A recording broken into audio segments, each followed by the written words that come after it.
Jadi saya Dondi setan. Setan ya, bukan seton ya. Dan itu valid, silakan dicek.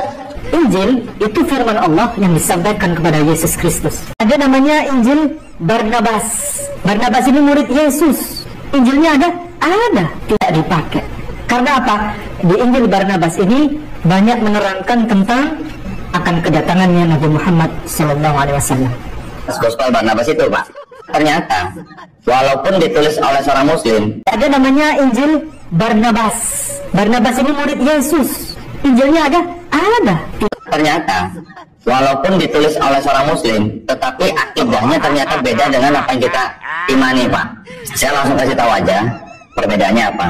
Yang disebut dengan Mesias atau Al-Masih itu bukan Nabi Isa Al-Masih atau Yesus, tetapi Nabi Muhammad SAW. Itu yang membedakan dengan kita, Pak. Jadi kita jangan pakai Gospel Barnabas itu, Pak, ya. Karena itu menyalahi akidah kita, umat Islam. Jadi yang mana ini yang benar? Nah, saudara, kita lihat ya, ulah daripada saudara-saudara kita ya, saling bertentangan, saling gontok-gontokan masalah ajaran ya. Di dalam Alkitab dikatakan gini, saudara. Yesus sendiri mengatakan bahwa dari buahnya lah kamu mengenal sebuah ajaran apakah itu benar atau tidak. Bagi kita, ada orang yang sering mengatakan bahwa Alkitab itu sudah dipalsukan. Ada banyaklah pernyataan di luar sana. Tetapi saudara, saya ingin berkata bahwa Alkitab itu dibuat untuk apa? Untuk manusia mengerti. Dan bagaimana ajarannya itu membuat orang itu jadi baik.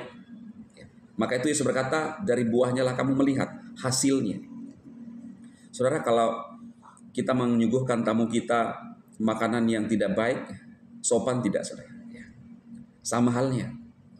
Ajaran itu sangat mempengaruhi kehidupan seseorang. Dan orang bisa memilih, benar nggak ini ajaran dari Tuhan yang benar atau tidak. Ya. Dari mana kita lihat? Dari buahnya, itu kata Tuhan Yesus.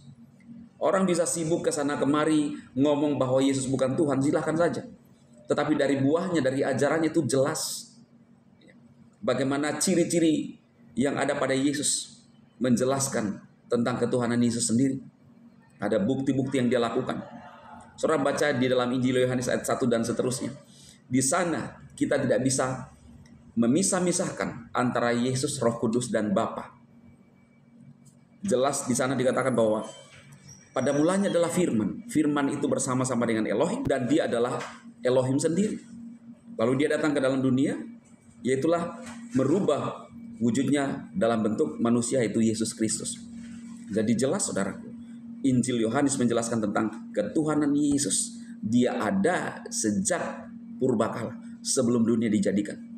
Ya. Tetapi dia datang sebagai manusia di zaman perjanjian baru, menggenapi nubuatan di perjanjian lama ribuan tahun, ratusan tahun sebelum Masehi untuk menyelamatkan umat manusia. Di dalam Yohanes dikatakan bahwa dia masuk ke dalam dunia tetapi umat kepunyaannya tidak mengenal.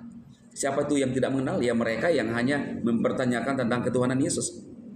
Tapi bersyukurlah kita yang bisa percaya kepada dia dan bisa menerima Yesus sebagai Tuhan dan Juru Selamat.